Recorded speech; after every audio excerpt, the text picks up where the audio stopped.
So I play this new game named Marathon. And this is not a deep dive. This is just my honest first impressions. Just to help you decide if a game I feel, right? I'm gonna be real. The game have its pros, but it also have its cons. Like, honestly, I just say it. It's Destiny if it was an extraction shooter, point blank. And hey, nothing is wrong with that. If it's not broken, then don't fix it. That's just a vibe. Alright, so now ropey. Zine? Marathon sits in the extraction shooter space, but it doesn't feel hardcore mil sim slow like Escape from Tarkov or even a friendship simulator like Ark Raiders. At the same time, it's not a brainless, crazy arcade chaos shooter either. It feels like tension meets ability-driven combat, kind of in the lane of their previous games. Again, Halo 1, 2, 3 or Destiny 1 and 2, but with its own pacing rules. And the thing that controls that pacing is the newly introduced heat system. Now listen carefully, because this right here will decide whether you like the game or uninstall it in half an hour.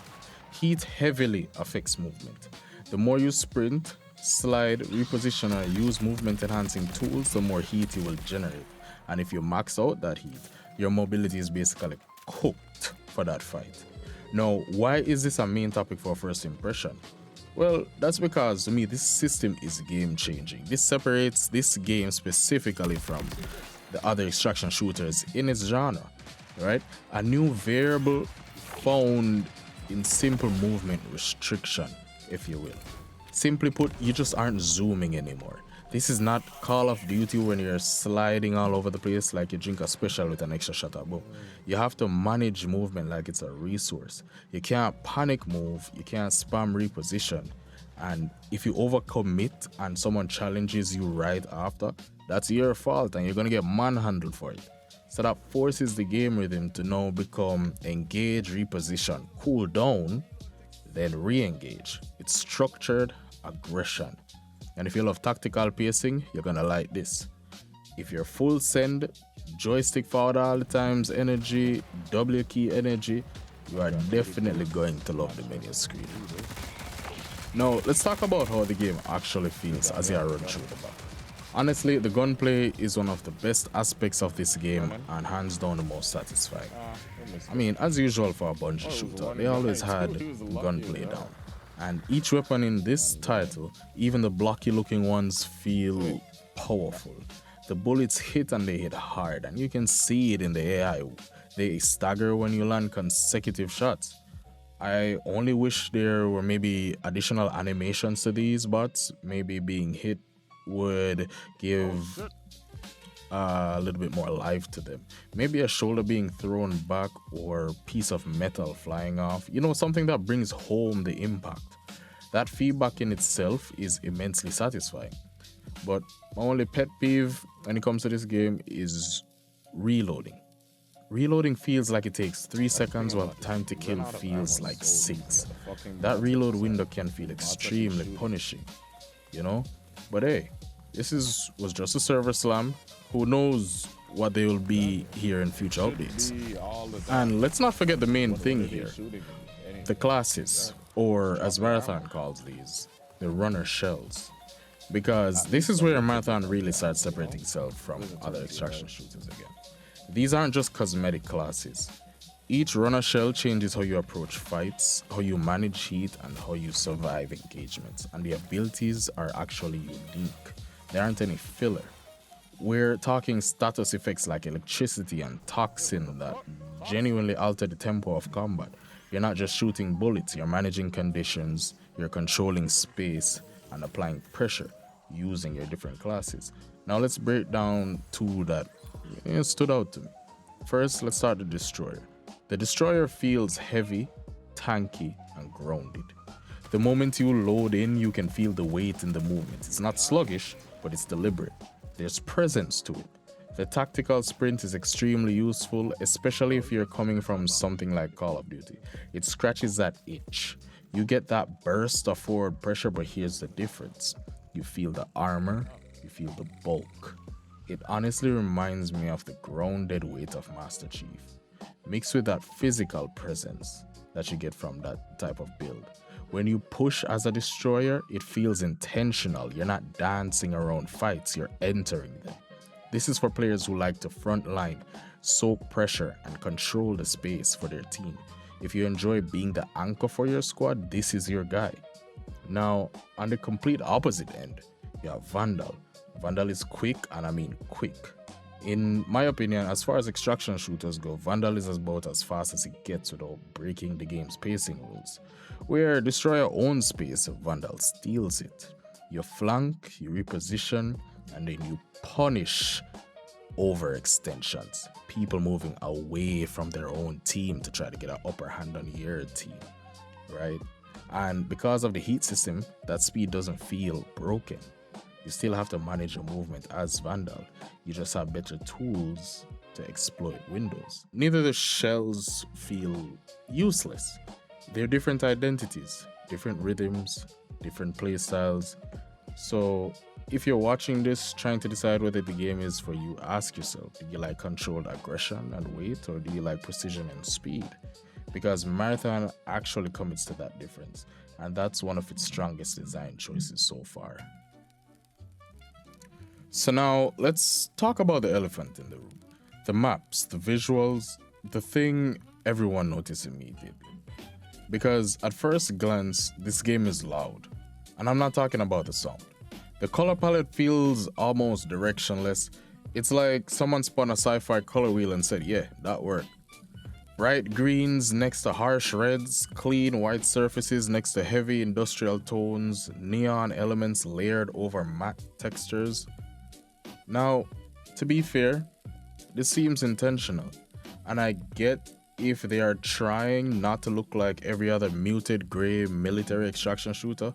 They want it bold, stylized. They want it to lean towards this clean, sterile, futuristic aesthetic. But I feel like it lacks cohesion. Like there isn't a clear artistic anchor tying everything together. And I'll be honest, I sit somewhere in the middle. It's not ugly, but it doesn't always feel grounded. Maybe if the colors hinted at something. Like in the game Mirror's Edge from way back when, where the bright red color of a door, railing, or a ledge would scream at you, hey, use me. That's what gives off the feeling of intention when going with such an erratic color palette. Yeah, what the fuck is this? I guess they were hunting sophistication through a loose form of colorization. Maybe. I don't know. But colors in an extraction shooter system should be more intentional, especially when you consider the fact that each level, weapon, runner, and item has a different color to remember to quickly identify them, whether to yourselves or other teammates.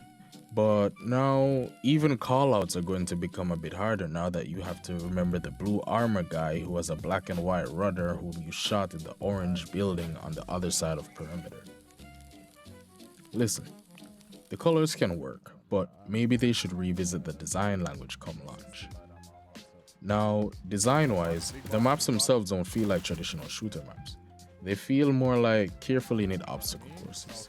Dense structures, angles everywhere, tight corridors, verticality in spots you don't expect it. You're not fighting across huge open fields. You're navigating layers of cover, ramps, cut-throughs, and geometry, tall grass, and even anomalies like on Dire Marsh. It feels like you're moving through a competitive arena built for short bursts of combat rather than long rotations. Which is why I felt this game would see more PvP by putting us in such an intense environment. The maps are not too large where you feel you're playing a walking simulator, but they're just small enough to make you think about picking your engagement because of team or bots may just be right around the corner. Why? Because engagements happen fast in this game. You peek, you trade, you reposition, someone overheats, the fight is over. It's very contained combat, but here's where the bigger gameplay concern comes in. For how structured and compact these maps feel, player interaction can feel very limited. It often feels like there are only 2 other squads in your match, around 10 real players total, if you're lucky, The AI is solid, they're not brain dead. They'll pressure you if you misplay. But this game clearly pushes open PvP as a core identity. So when you go several minutes or even whole raids without a real player encounter, the map can start to feel controlled instead of chaotic. Anything can happen at any time that they were kind of selling us through the trailers. And I think that's what a lot of people are reacting to. It's not that the maps are bad. It's that they feel designed for more human friction than they sometimes deliver. More unpredictability, more, oh no, that wasn't AI.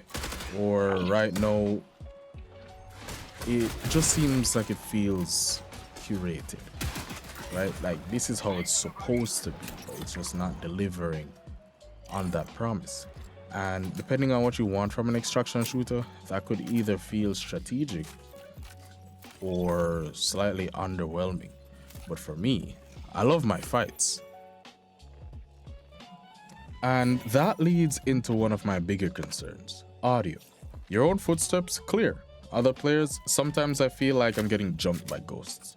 I've had multiple fights where I genuinely thought, brother, where you come from? If you rely heavily on sound positioning, this might frustrate you. If you're more visual reactive, maybe you'll adapt, but it's definitely noticeable. There was even an instance where I could hear nothing but my teammates' footsteps and it was deafening. Even so, as we all know, audio cues keep you alive and aware during the game. Without them, there's just no way to know without some perk or ability whether there is an enemy nearby or you're being paranoid. Should it be possible for me to have 12 hours in this game and never hear an enemy player? Like, this is how sound cues drive the tactical shooters, by hinting to players in the fight small bits of information that indicate when they should push the player in cover, be more aggressive, or maybe even be more passive or go on the defensive.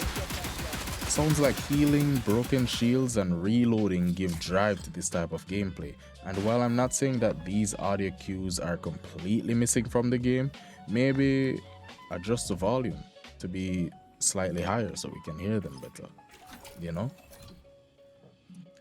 That said, let's shift gears and talk about the economy, because this is another area where Marathon makes a very deliberate design choice. This game replaces deep, layered crafting with a barter-style system. Instead of collecting 5 obscure materials just to craft one attachment, you're primarily trading loot you extract directly through faction vendors. You find something valuable in a raid, you bring it back, you exchange it. It's straightforward, and that simplicity feels intentional. There isn't this overwhelming spreadsheet simulator behind the scenes. You're not memorizing crafting trees for hours before you understand how to progress. Most of the higher value items are tied into skill tree capstone upgrades from the factions rather than complex crafting chains. So the progression loop becomes extract, trade, upgrade, and then re-enter. It's very clean. Now, whether that's a positive or a negative depends entirely on what you want from an extraction shooter. If you enjoy hyper-detailed economies like Escape from Tarkov, where knowledge of an item value becomes its own skill ceiling, you might find Marathon's system a little light. But if you prefer streamlined progression that respects your time, this will probably feel refreshing. There's also an interesting trace mechanic. If you find the same high trace item enough times, instead of it just stacking endlessly, it eventually converts into credits. It's more of like a weapon degradation system for Marathon. It's the way how they, get some of the guns out of the rotation. It's a smart way to prevent hoarding and encourage circulation, but it does feel slightly gamey. Like the system is quietly managing the economy behind the curtain, But by effectively getting rid of guns out of the rotation, I'm still not sure if games do this behind the cover, but because I'm pretty sure anything that you drop in raid in other games in this genre, they get, deleted. And then there's the auto sell feature. Certain loot just converts automatically. Convenient, yes. Immersive, not really. It removes friction and speedruns your regular gameplay loop, but it also removes some of the what do I keep tension that makes extractions exciting. Now, let's talk about the smaller systems and polish. Each gun has some degree of aim assist. If you inspect the weapons, you'll see this. And for me, it wasn't game breaking. But at higher levels of competition, I could see consistency debates popping up, especially if players start questioning micro adjustments when they're fighting each other in these maps. When it comes to the UI-wise, the game is functional. The faction interface and character presentation actually look really good. There's a lot of personality there, but the menus feel blocky, and there are a lot of them. Too much even. In my opinion, Bungie has never been good at menu design. You bounce between screens frequently, and I genuinely wish there was a persistent home button visible at all times. Just something to quickly reset your navigation, right? And one system I do think is genuinely interesting though, you can revive fully dead teammates. Not downed, fully eliminated. That adds comeback potential and creates some late game tension moments that other extraction shooters don't always allow. And that ties everything together. So, who is this game for? If you like tactical aggression, ability-based combat, grounded movement with resource management, you'll probably enjoy Marathon. If you need perfect directional audio, non-stop high-speed movement, or deep stealth mechanics, cool the temperature, go next door. At its core, this game feels like competitive sci-fi paintball with structure. It's disciplined combat, it's controlled chaos, and the real question isn't whether the game works, it's whether you're disciplined enough to manage your heat, your positioning, and your tempo. Because if you're not, you'll feel it, because remember, they're not friendly over here. Just some, basically, dishonorable mentions. I did have an early issue where a mouse and keyboard input was completely backfiring for me in this game. It did get fixed later. However, let's give credit where it's due.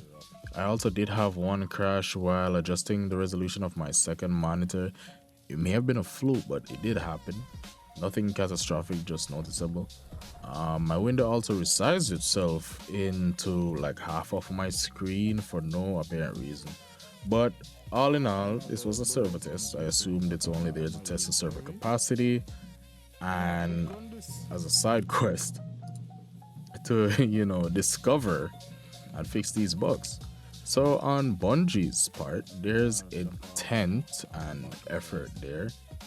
And in summation, I would probably wait a bit before buying this game. I like the instant gratification when I buy my games. For one, it's coming out on March 5th.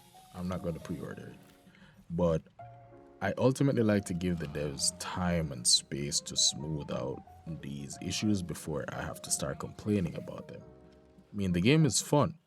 If you can get past the currently infrequent PvP or the audio issues that may or may not still be there, or the atrocious color design, you can go ahead, pre-order it, play it on March 5th.